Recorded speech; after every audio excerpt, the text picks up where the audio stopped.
to History Class with Dr. W and our continuing discussion of American cultural history.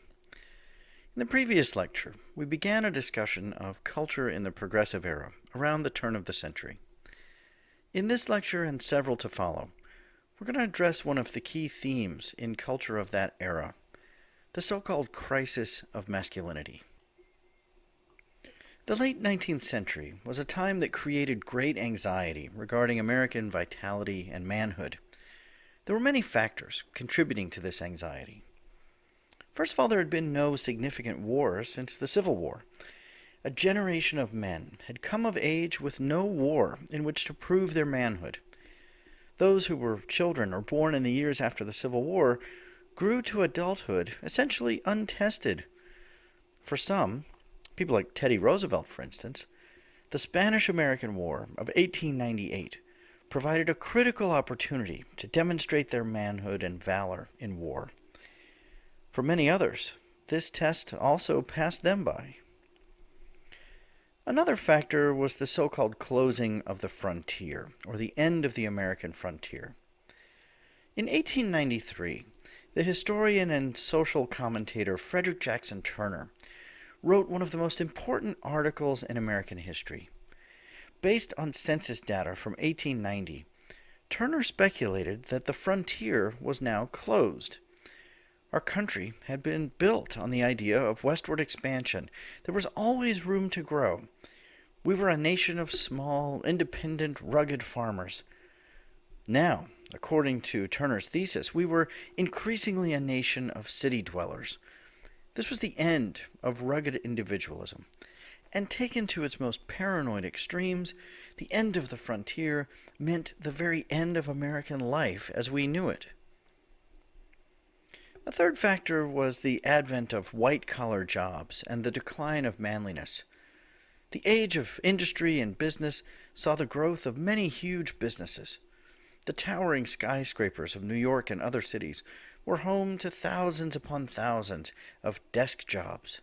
Clerks, accountants, lawyers, and secretaries, layers of middle management. These men tended to be pale, frail, and meek. On the one hand, they achieved success as they moved up the management chain. On the other, they were not manly in the traditional sense of the word.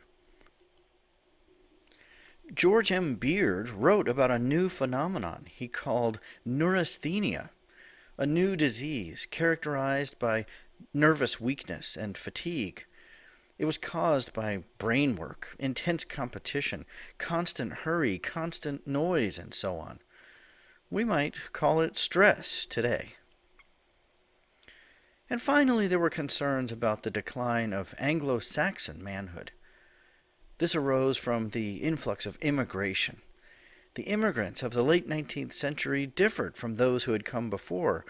There were concerns that these so-called new immigrants were not like the enterprising, thrifty, alert, adventurous, and courageous immigrants of the past.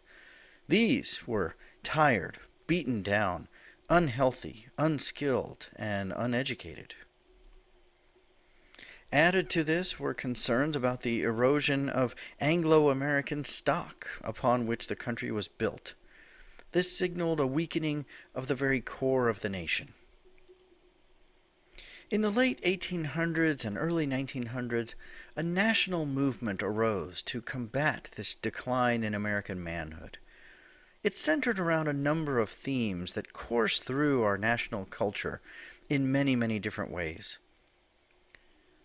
One factor included a restoration of muscularity and masculinity, working out, being outdoors, doing rugged things, and incorporating roughness and toughness into the life of American men. There was also the theme of metamorphosis from weakling to powerhouse, which also extended to the nation as a whole, and we see this again in many instances of popular culture throughout this era, from stories, cartoons, and early movies of the era. Coupled with this was a celebration of rugged and at times violent activity, including the rise of sports such as football, and also a celebration of war itself, which at times took on the qualities of a sport in the minds and actions of some men.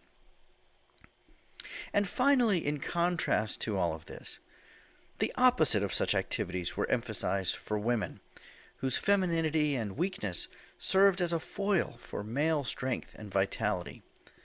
Thus, women were discouraged from the very kinds of activities that men during this era were encouraged to engage in. In the next few lectures, we'll look at a few case studies of some of the most prominent men in the country of this era and their quest to contribute to this restoration of American masculinity. Beginning in the next lecture, when we'll talk about a popular president of the age, Theodore Roosevelt.